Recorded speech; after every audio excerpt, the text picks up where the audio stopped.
Mpuliriza wenna gy'osinziira okuba ng'ogoberera omukutu gwaffe. Embeera eyongedde okubeera ey'obunkenke ku kitebe kya NUP ekisangibwa e Kamwokya.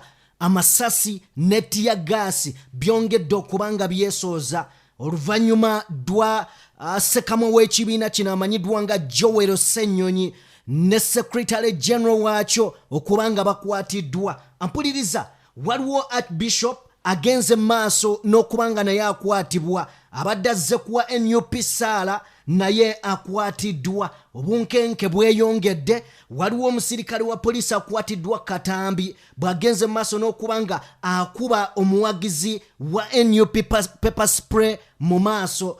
Byonna nsobodde okuba nga mbikukuŋŋaanyiza abaffe. Kino kye kirabo Gen.M7 kyagabidde eggwanga ku meefuga gaalyo. Bannayuganda kati bali mu kwefuga. Tugambe keeki gye bandiridde yeeno eya tiyagaasi n'amasasi. Abaffe mu Uganda mulimu ba NRM bokka oba n'ab'ebibiina ebirala. Ekirala bwe kibanga eggwanga Uganda Constitution ekkiriza multi-party systems, dwaki ebibiina ebirala tebiina ddembe lyabyo? Nzikiriza tugenda tandikiraawo. Mbaanirizaako mwenna gye musinziira okuba nga mutugoberera abali mu bitundu by'ensi eby'enjawulo. Njagala kutegeeza ti emirembe mu Uganda tetukyagibuuza kuba gyo tegiriimu. Buli omu waali waalabira enjuba n'omusana. Ali ewaka ne yagenze e Kamwokya kakasa tujja kifuna nga kyanjawulo. Nzikiriza nsooke mbabuuzeeko mu ngeri emu, mbatuuseeko oba mbanjulire gwenze naye olunaku olwaleero, wabula tutambula ne Haji Ashraf omusomi wa dduwa. Munoonyeko gwalina ebizibu ebyenjawulo, atalina bizibu tokuba, wabula gwalina ebizibu ng'olya bikuzimbyeko akayumba. My friend, teweerumya, genda maaso n'okuba ng'omunoonya. Mu ngeri emu mbaanirizaako mwenna abali mu bitundu by'ensi ebyenjawulo abatulaba nga musinziira bweru wa ggwanga mu ngeri emu, n'abali wano ewaka e Uganda mwebale nnyo, mwebalire ddala. Nzikiriza katono nnyo nsooke nkuwe ku gwendi naye mu studio olunaku olwaleero, ate tuveewo tusooke tulabe ensasage ebaddewo nga bakwata Joel Ssenyonyi mu ngeri emu, n'omusumba abadde azze okuwesaala abo abazze bafiira mu struggle, n'abo abali mu makomera, n'abo abawambibwa buli lukya. Buuza ku bantu. Mbalirizaako nnyo nnyini ddala mikwano gyaffe yonna gye musinzira okuba nga mutugoberera. Mwebale kubanga mwekumira ku mukutu gwaffe ogwa DPTV Uganda. Yes, of course, nga bulijjo tubeera okubanga tubatuusaako ebyenjawulo ebifa mu ggwanga lino Uganda ebigenda mu maaso wano na wali. Butereevu bingi nnyo ebibadde olunaku olwaleero byensabye era byensaba nti bannayuganda mugenda kubanga mubyota buliro. Okay, butereevu nnyo, saagala kubanga nkulwisa, njagala kutwalirawo mu bibaddewo. Waliwo omusirikale wa Uganda Police alabiddwako ng'afuuwa pepper spray mu maaso g'omuwagizi wa National Unity Platform. Abantu bangi bavuddeyo oboolyawo ne bagenda mu maaso n'okuba nga bavumirira enkola ey'ebitongole ebyo by'okwerinda. Nenze ebyokwerinda Nicholas saagala biteekako nnyo ssira kubanga bano basirikale. Kinnyonnyola mu Luganda oba waliwo eyaŋŋamba nti abasirikale babeera basirukale. So of course bo babuulire kyakola. Omusirikale omanyi abasirikale be bantu abateetegerera mu bulamu bw'ensi. Kino nkibabuulira gano mazima. Omusirikale takolangako kintu nga yeyeetegerera because always ekikye ebeera order. Bwe bamugamba gwe tooyo ngatta kola kino, so yenjogera eri nti basirukale basirikale. Okitegeera. So eggwanga Uganda kino kyerifunye mu meenunula ag'omulundi ogw'enkaaga mu ogumu. Kino kye gasobodde okuba nga bawa bannayuganda. Eno ye keeki Gen.M7 gyawadde bannayuganda. Bwe tutandika ku kyokwogera ku keeki munnayuganda munnansi gy'ogenda mu maaso n'okuba nga owangaaliramu oba gye wandyetaaze okuba nga ofuna. Amazima amatuufu gali nti munnayuganda weetaaga ekintu ekisingako wano kubanga eggwanga nga lyo Uganda liri mu ntata esukkulumye, liri mu ntata gy'otasuubira na kusuubira ku ebyo bigenze maaso n'okuba nga birabwako olunaku olwaleero. Okay, naye eggwanga Uganda nga lyagadde nnyo Gen.M7 yandibadde aliwa ku birungi. Eggwanga lyagadde nnyo Gen.M7 dikuleze ng'okyali muto. Kubanga ogenda okujja mu Uganda wali muwere. True that, wajja buzzi. So eggwanga likuleze, likuwadde omukisa olikulembereko, ate n'olifuga bufuzi. That is very bad. Njagala kubeera Mr. Nicholas nga tuvaawo butereevu nnyo bwe tuba nga tuvuddewo omusumba abadde azze okusabira NUP akwatiddwa essaala agisabidde mu kkubo oba agisomedde mu kkubo wakati ensonga emukwasizza nti waasabidde essaala eyo tewabadde watuufu nti asabidde ku petrol station najjuzaawo abantu ekifo ekitali kituufu. Kulugime njagala okubuuza ekibuuzo. Ekigambo ekikwatagana n'essaala waliwo ekifo ekitongole ekiteekeddwa okuba nga kirambikibwa nti omuntu ateekeddwa okusabira wano essaala. Awo simanyi. Kubanga eggwanga nga lyo Uganda bwe tuba nga ddala tukkiririza mu Katonda ziraba buzibu ki omuntu okuvaayo n'afuna eddembe lyo ly'obwebanga okusobola okuba nga asabira essaala wonna wayagalidde. Fenna tukimanyi bulungi nti slogani ya Uganda eri for God and my country. So bwebanga for God and my country abatufugolooza tebasukulumye Katonda. Mwami Museveni kati bwe twogera ye kati afuuka Katonda. Definitely. Kiki ekimufuula Katonda? Anti kakati Katonda byasalawo ye tabyagala. Ensi yagitukuwa gituweesa ddembe n'amwazika ku bukulembeze kati afuuse mufuzi kinajjukirwa nti waliwo ne kabaka mu sayidizi eyo abasoma obulungi bayibuli yawaŋŋamya ssebo n'atwala abantu mu buddu emyaka 4 emyaka 4 baali bavaayo kuddaka kyokka ate n'alagira yali falaawo n'alagira ate battibwe. Kakati mwami Museveni Katonda takyalina sse takyalina mukisa gwalina ku Museveni kati yeewaŋŋamizza bwewaŋŋamya. Mpuliriza njagala tulabe Bishop ono abadde azze n'ebigambo byakozesezza basajja ba Katonda babeera n'amaanyi gaabwe katufune obubaka buno then bwe tuvaayo nzijje tuwolekere. Mpuliriza tulina obubaka obw'enjawulo bwe twagala tube nga tetufuna mu ngeri emu tugenda na kutegera updates kubiri wali ku police ekra gye batutte Honorable Joel Senyonyi asekama w'ekibiina kw'ossa ne Secretary General David Louis Rubongoya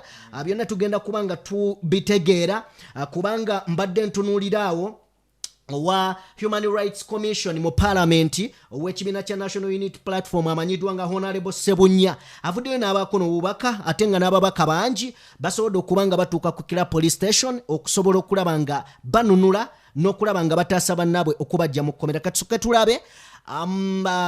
tulabe omusumba ono then bwe tuvaayo tubeeko bye tugendako mu maaso.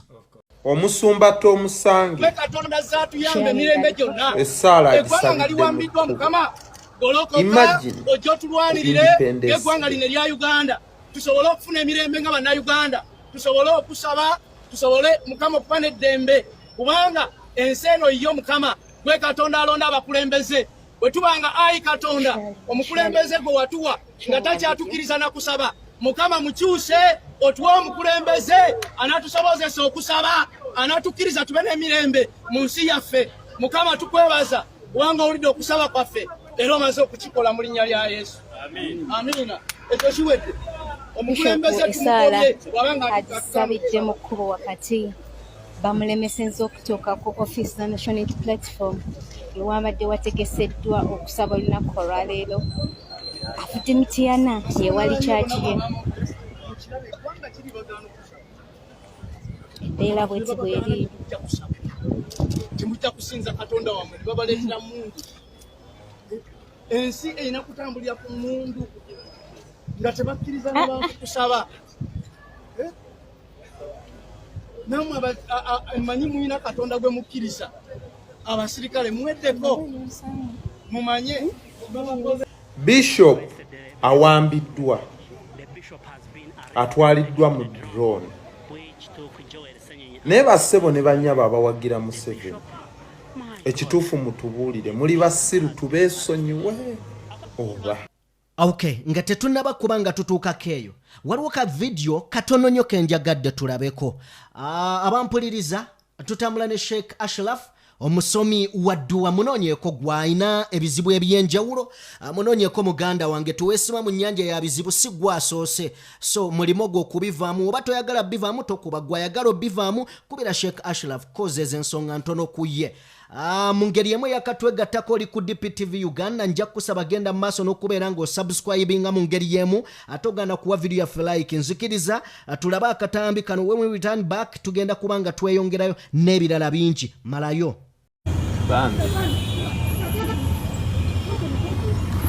akoze ki tewali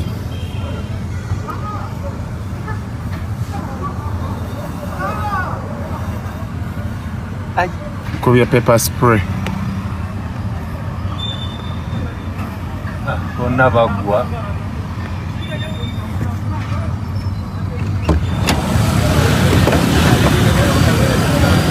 Nicholas ensi eyayaana Bobi Wine agifugeko abatufuga mu kiseera kino cause Bobi Wine is a leader not a ruler is a leader kitegeera abantu bayayaana balina ennyonta bawulira nga baagala olowooza ki ekisaana okukolebwa bannayuganda olowooza bakoze ekimala okusobola okwenunula eggwanga nga eggwanga yes lyetaaga omukulembeze yes ate omukulembeze oyo ayagalwa abantu yes. kati his excellence Robert Kyagulanyi Ssentamu okujja kweyagira mu kiseera we tusingira okubanga twetaaga olw'ebyo ebizze bibeerawo mu ggwanga Uganda nga n'omufuzi abaddeko amazima eggwanga alirese alisudde mu nnyanga okitegeera eggwanga nga lyo bw'oba otunuulidde ebikwatagana n'amalwaliro ate muli ddagala bw'oba otunuulidde enguudo ebinnya bifuuse ebinnya naddala mu kibuga ekikulu Kampala Uganda n'okuwunya kiwunya definitely otuuka mu kibuga Kampala n'okaaba amaziga oba nga atuuse mu kazambi okitunuulira kati bwe tuvaako ku sayidi eyo nojja n'otunuulira engeri bo nga bo bwe bali mu buyinza bwabwe abaana bwe baba balwadde batwalibwa bunaayira ne batwalibwa wa ne weesanga ng'embeera y'omunnansi ye atalina waateekeddwa nti wano wentudde tuyina nina ka video kenjagala obbazanyira abampuliriza ka muganda waffe Mordecai Muliisa yabadde alambulula ku emyaka 61 egy'ameefuga ga Uganda but katuulye ku bigambo bya Mordecai Muliisa bwe tuvaayo then tuwolekere ekiri ku Kira police station gye batutte abakulembeze ab'ekibiina kya National Unity Platform katuveeyo ameefuga ga Uganda ag'emyaka 61 nedda weebale mpulira y'abagamba mbu leero mazaalibwa ga Uganda musembere mbabuuze oba mazima ate nnyumya Luganda munkwate bulungi ndi waaki egyo okukira ku baggalanda naye empisa nasena ku Semayanja mutya nno ab'Oluganda kooya n'okudde kati nzikiriza nsimbule embalaasi nzuuno nnanda meefuga kika kinga enguzi ewanisa amatanga abaasoma baabulwa emirimu kati baafuuka bawaddanga abagezaako okweyiya babakwata simanyi kye babalanga okunnyumiza ameefuga kunjooga bwe mpuliranga Uganda neefuuka ekisekererwa mu luse lw'abalokupe mu mawanga wuba olulu lw'ekigere wano eruweero abaalwana ensuku zikyajjudde obuwanga ameefuga gali wa Museveni yekka afuuse ndiwulira anti agumya kiwanga enguudo kwe tuyisa ebyamaguzi zonna zaawo mugguka kyokka nga n'emmaali tekuli kantu anti agabbi emisolo gatubigika bwe twogerako mbufa ababi amaloboozi gaffe mu nnyanja nga gabbika gatusekerera mbu okugezaako kwaffe eriggo kuba kwepika mu meefuga mwe muli Museveni atwesibyeko mbu ye mugezi yekka tuba tukyali awo ate n'atuleetera omunyu wa ttonto mbu ye musika musajja mukulu n'okwogera kalipo gyali mwogereko ye ndeka meefuga abawakanya Museveni emiggo babaligita bikolebwa gatemu ngeno bwe gayimba buligita gasokoola enjala ne gakusala n'ejjirita mbuga kunywesa omukojobo awamu n'amafuta gasika olususu lw'akakwenza nga bwe gamufumita n'alaajana nti munyambe nga tegamuta musajja wattu awunnunira ku mawanga lwakutya kumutta mu mwefuga mwe muli abaavu abeeri enkuta mu independence mwe muli healthcare that never gets better mu Independence Day is where kids are malnourished as thieves get fatter kano tekikwewunyisa nze ayogedde bino mbakubaawo Uganda singa banfata Independence Day no thank you.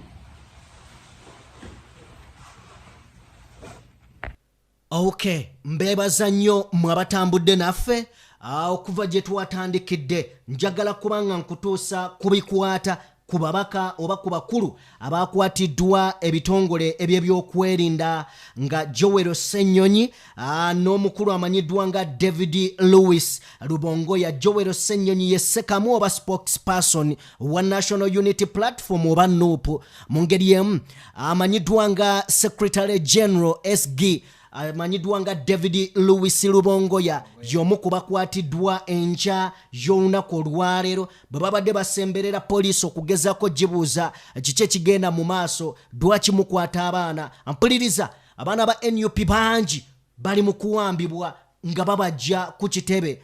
Ekyo nno kimenya amateeka, wabula okusinziira ku information gyensobodde okubanga nfuna mpuliriza, waliwo omukyala musirikale amanyiddwa nga Nyinaliza ye musirikale akulembeddemu obaolyawo kubanga awamba, tetujja gamba kukwata, nga awamba abakulembeze bano aba National Unity Platform okuli Joel Ssenyonyi ne SG David Lewis Lubongoya. Mpuliriza, bino byonna bigenda mu maaso nga tukimanyi bulungi nnyo nti NUP ina n'omukulu atuula ku Uganda amanyiddwa nga Human Rights Committee mu Parliament y'eggwanga. Omukulu ono amanyiddwa nga Honorable Sebunya. Nsobodde okubanga nfuna ku katambike ng'ayogera ku mbeera ebaddewo. Nzikiriza tusooke tulabe Honorable Sebunya bwe tuba twogera ku ddembe ly'obuntu mu Uganda. Before nga sinnaba kubawa akatambika Sebunya, Nicholas, eddembe ly'obuntu mu Uganda. Jjo nabadde ntunuulira omukyala atwala Uganda Human Rights. Yavuddeyo n'ategeeza ng'ayogera katambi ko airport nga bakwata His Excellency Kyagulanyi Ssentamu. Omukyala oyo yagambye nti bwe baba balina obujulizi obumala babutwale, then Uganda Human Rights nga bo nga committee cabinet batuule beetegereze ddala obujulizi obutwaliddwayo butuufu. Awo waliwo ekyetaagisa okuleeta obujulizi, ensi yonna kye yalabye. Okusinziira ku kintu ekigenda mu maaso mu ggwanga n'engeri gye bavubyemu kuli twakuyise kuvuba kuwamba, in fact kuwamba, kubanga tosobola kuŋŋamba nti omuntu tewamukkiriza yadde kubanga alinnya ku kisaawe wansi okuva mu nnyonyi anaaba nga ayooleddwa buyoolebwa n'ateekebwa mu mmotoka ezitamanyiddwa na kumanyibwa nti mmotoka gundi nga n'abantu abamukutte amazima ga Katonda mugulu tebategeerekese. Kati ng'oŋŋamba nti eggwanga ngalyo oba tuyina eddembe ery'obuntu mu ggwanga, sikisuubira nti mwekiri. Omukyala oyo omwaka oguwedde oyo akulira Uganda Human Rights Commission yavaayo n'ategeeza nti talina buyinza olw'ensonga nti bagenda okutuula mu nkiiko mu meetings. Olwedde waliwo banna abajja n'emmundu ne baziteeka ku mmeeza. Kitegeeza tetumusuubiramu kyamakulu. Buli kintu kyolaba mu Uganda kirimu Museveni zimu. Kati eggwanga ngalyo liteekeddwa kubanga likolebwa ki okusobola okubanga ekintu ng'ekyo kivaawo, kubanga omukulembeze omutuufu sikyateekeddwa okubanga akola. Bannayuganda, enkyukakyuka bwe tunaaba tugyetaaze tujja situkiramu tukole ebyetaagisa, kubanga ne Gen.M7 teyatuula waka. Bwe tunaaba twetaaga obuyinza, nze naawe ampuliriza, ffe tuteekeddwa okukakasa nti tufuna obuyinza mu ngeri gye twetaaga okuba nga tubufunamu. So njagala tufune Honorable Sebunya naye ayogere oba oliawo enteekateeka ez'abanne bwe tuvaayo tutunulire ne ku babaka abazze okubanga banunula bannaabwe. Yes. Tunaba kubanga tugendayo nyongera okutegeeza bannayuganda nti nawankubadde tugenda maaso n'okubanga tulwanirira enkyukakyuka, njagala bategeeza bannayuganda nti enkyukakyuka tegenda kujja nga twetuddeko, enkyukakyuka tegenda kujja nga tufunyizza mikono n'amagulu. Tusaanye okubanga tusitukiramu, tusobole okubanga tulwanirira ebyaffe, tusobole okubanga tulwanirira ensi yaffe, okusobola okubanga amawanga amalala. Eggwanga lino lyali libaddeko eddungi, lyali liwozeeko ensimbi amawanga amalala, ekitakyasoboka mu ssaawa ya kakati. Ke kalowoozo kange bannayuganda. So okay, ekyo kituufu. Katufune akatambi kano, then bwe tuvaayo tweyongereyo. Kulako baka abakwatira temusabye kubeyimirira. No, of course benga babaka ekisooka babadde baagala okubajjawo, baba batadde mu kamotoka, bali abantu 15 oba na 17 bonna awamu. Kakati bwe balabye abaana Uganda nga bataddewo embeera ndooza nga balaba bayinza obutasobola kubayisa wano, ne babazaayo mu mbeera ey'okubuzaabuza nga naffe balowooza ababaka tujja kuvaawo naye akaseera kano bagezaako kubafoosinga mbadde sirabanga ku statement gye bakolera ku kamera babataddemu kamera eri ku standi babagamba egenda kubeera recorded era nga babakuba n'ebifaananyi naye bakyagaanye bagamba kino twagala tukikole nga waliwo balooyazi baffe oba bakansozi baffe naye kanso gyo okay nyongera kubeebaza mwe abatambula naffe mwebale nnyo mwebalire ddala temujja ng'okwo agenda maaso n'okubeera nga osubscribinga mu ngeri emu agenda maaso n'okubeera nga ate olikinga vidiyo yaffe Sheikh Ashraf omusomi wa dduwa ate omwerabira munoonyeeko gwe ayina ebizibu ebyenjawulo ababaka okuli honorable Namboze bakirekewa